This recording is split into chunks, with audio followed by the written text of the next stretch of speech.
we've got a lot of work. I've said that before, and you guys all say, yeah, right. But I think and you see it out there. We got a lot of work to do as a football team. And yesterday was an okay day. I didn't think it was a great day.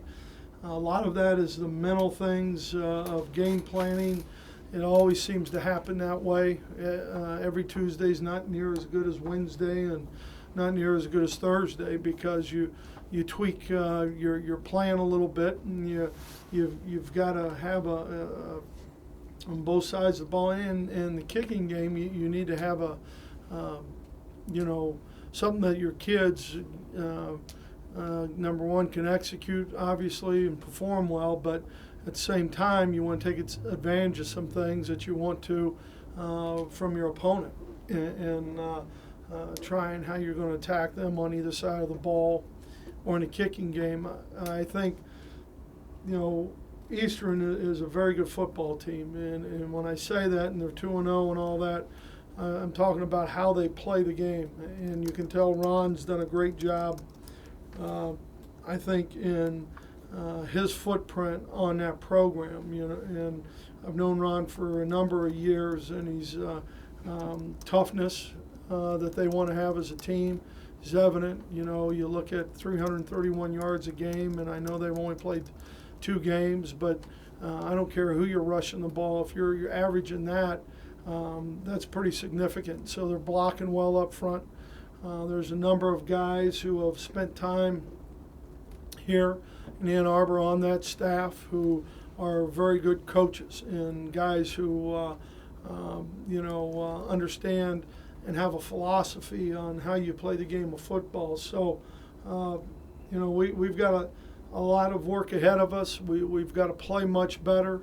We have to have some improvement as a team, and if we want to reach our goals. And so believe me, we've got full attention on what Eastern Michigan does. Brady, now that you're week 3, you're kind of in the football season routine. What is a typical practice like? How often are you in position drills? How often are you scrimmaging? I mean, what is the afternoon? It obviously Tuesday and Wednesday are big work days. I mean, big physical days, and we're going to compete against each other some in some of the drills because of the speed and the look that you want, and you break up part of practice to get a good switch personnel so that you can get a look at the plays that you have to defend, or the defenses that you want to try and you have to block. And so, it's and then the kicking part of it. We do coverage teams on Tuesday, return teams on Wednesday, and do them both on Thursday. And so all those things, as you look at your opponent, you're trying to put the best plan together. The fact that Eastern does put so much emphasis on the run, does that help you shore up some things up front that you haven't seen in the first 2 weeks? I don't know if it helps. I think they're very good with formations. I think they leverage defenses pretty well.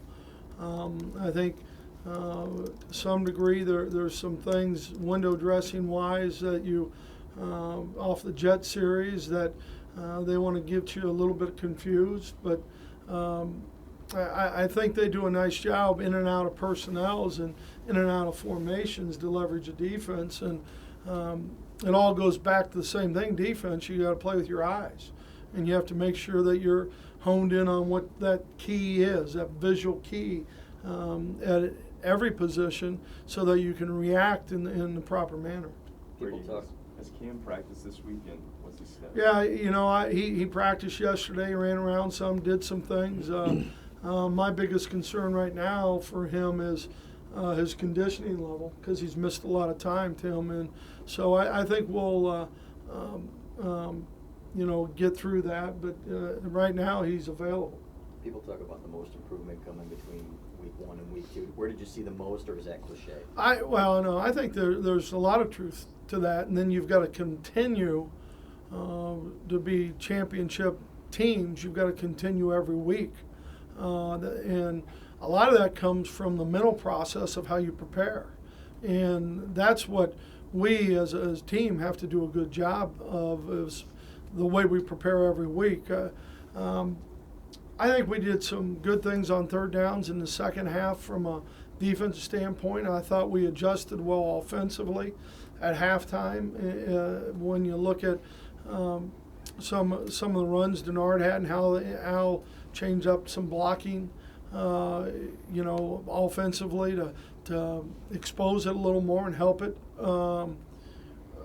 So there was good reaction from what Notre Dame was doing. And I thought that was a good part. I think kickoff coverage was good. And, that part of it was good. Brady, do you expect to get Toussaint back in the mix this week? Yeah, he should be. He did everything yesterday, so we hope to. Yesterday I mentioned the running back stat line to Taylor Lewan, and he said that really made him mad. What does the offensive line have to do to kind of find more consistency and build more of a run? Well, you have to be better at the point of attack. You have to finish. If you're combination blocking, make sure you're getting up to the next level. Make sure that we're getting the movement that you want on the line of scrimmage. There's multiple things, because then your perimeter people you've got to count on with harassing guys in the secondary so that your bigger plays can come from that. So, I think, Taylor and those guys all have a lot of pride, and it's good to hear that.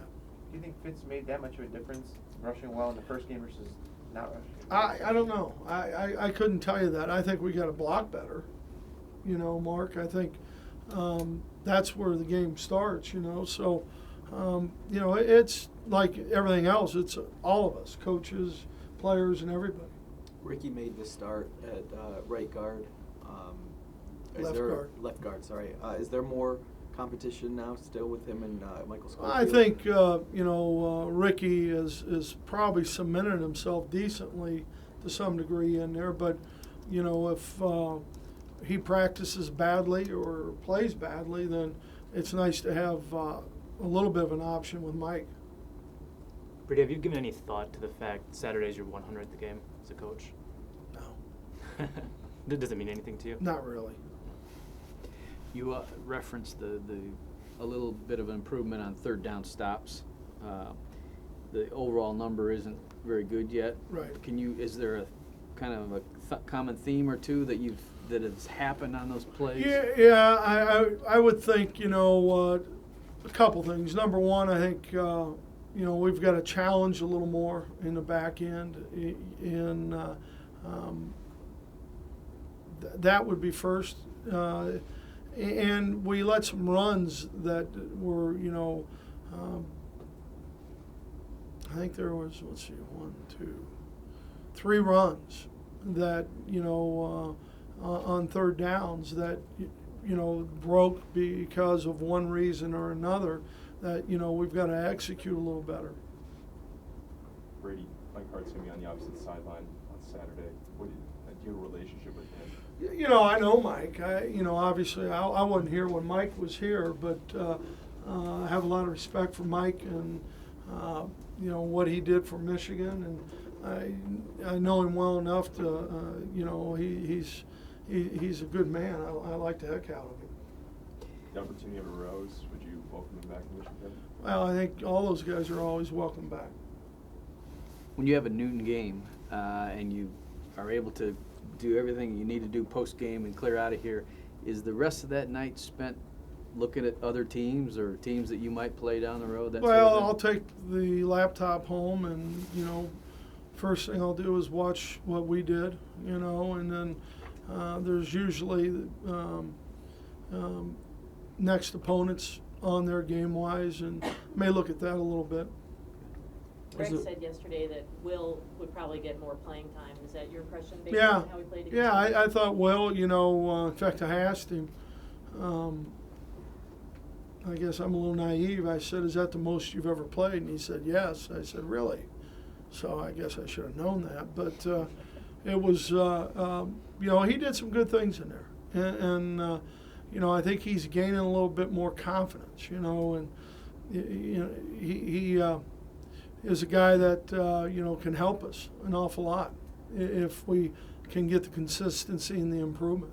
The fact that he hasn't maybe played as much as he expected or hoped, has that lit a fire under him a little bit in practice, or? I think he just is. I think we all get to a point that he's settled in a position, number one, and I think that helps on a daily basis on what you do from a fundamental and technique side. And I think that part of it is real positive for our football team and positive for him.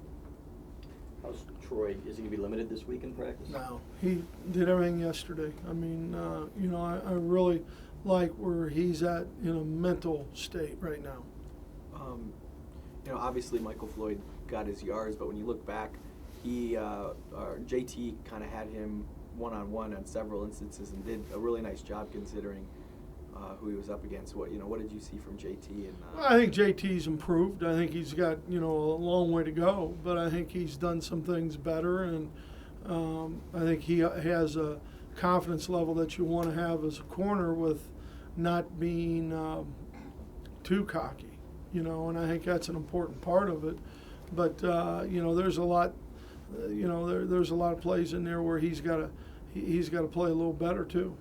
Can you talk about the depth of the linebacker position and how you're feeling about what they're bringing? Well, I think with Mike Jones and with Hawthorne being healthy, Fitzgerald and Desmond being healthier than he was week one, that helps. Brandon's still trying to get himself back. Cam, we've talked about, and he's an outside linebacker, but Kenny's done a pretty good job, and I would say we're okay. We're not the deepest group on anywhere, really, to be honest with you. Speaking of the Will specifically, you played Heron and Jones the first game, played Morgan and Hawthorne the second game. Obviously, Heron's injured, but right. How much of that rotation is just trying to find? Well, some of that depends what defense you're in. If you're in a nickel or a dime package, who's out on the field, or if you're in our base package. So, with what Western Michigan wanted to do, it was more of a nickel dime kind of setup, and with these guys, obviously they will get in some four wides and those kind of things, but when you're rushing the ball for 331 yards a game out of two base personnel groups, you'll be a little more with your base defense. Does it help having stability in the middle with Kenny? Just with all those guys? I think it always does. You got a guy who has experience. You got a guy who is pretty sharp when it comes to making the call, setting the front, and adjusting at that level. So, yeah, Kenny does a good job, and JB does a good job when he's in. Are you still considering playing your freshman running backs? Maybe. What will that depend on, their progression? Yeah, it always depends on how fast they learn, maturity-wise, and all those things. Have they caught up since missing a couple weeks early? I'm sorry. Have they caught up a little bit more than you Well, thought? the one, I think they're okay. Yeah, I think, depending on where we get, they may play. Obviously, you're not going to take a knee on third down just so you can kick a field goal, but how important is it to get a couple attempts in the next couple of games before you get into the meat of the schedule? I don't know if it's as important as we all may think. I think, we're kicking every day. He's going up to the stadium every day. He's shown good consistency. We've come at him every day. We've put pressure on him, and I think right now he's hitting the ball pretty well. When you say he, you mean Brendan? Mm-hmm. It's still one of those things you're really never going to know until it gets into a situation. It's like anything else in life. I don't know what's going to happen 10 minutes from now, so I don't worry about that. It looked like Weil was taking a few practice goes during the game when it looked like maybe a field goal attempt would have been a little longer. Is that still a situation if it's an Yeah, I would say so. I would say him or Pulaski. Either one of those two guys. They seem to have a little bit stronger leg. How were they mentally yesterday, or did you have to remind them that last Saturday's over? They were pretty good that way, John. You know, I mean, I think your Tuesday, no matter what, because of a couple wrinkles here or there, and they are students also. So, you know, they come in here and they got to refocus on this part of it now, and some do a better job than others. Have you given any scholarships to guys who are walk-ons this fall? I don't think so. I think we've renewed some that were maybe given a year ago. No one knew. No. What have you seen from the two freshman backs that you like in practice? Well, I think, you know, Rawls is a strong runner. He's got good vision and pretty good balance. You know, he's got a pretty good burst. Justice is a guy who's got great quickness, catches the ball well. You know, he's doing a lot of things for us down on our look team, sometimes lining up in a wide out, you know, just because of numbers. And you know, he's maturing. What about Vincent? What he brings to Vincent, what he brings to you, especially in pass protection? He's tough. You know, he knows what he's doing. He's tough. He's not afraid to put his face on somebody. So, you know, and he's good out of the backfield. Catches the ball well. And so I think, you know, I like that little guy. In terms of potential redshirting, you probably have to think about those things in the next couple of weeks, whether you're going to play guys, Mhm. right? I mean, does that go into some of your thoughts? Because these are still non-conference games. You know, not really. You know, we're not going to be afraid to play freshmen, obviously, and you know, the best players got to play, and if they because they're still learning. I mean, to some degree, but you know, from a fundamental standpoint, in that, you know, if they're the best, they'll play. How do you get more out of your kick return game? Got to block better. You know, the punt return that Gallen had the other night was huge when you look at field position. But on the kickoffs, we got to do a better job of picking guys up. I think our vision was okay back there. You know, as far as the return part of it, we just got to be more consistent, staying on guys longer. Is Countess putting himself in a position where he might be able to help you at some point? I think so. I think he will.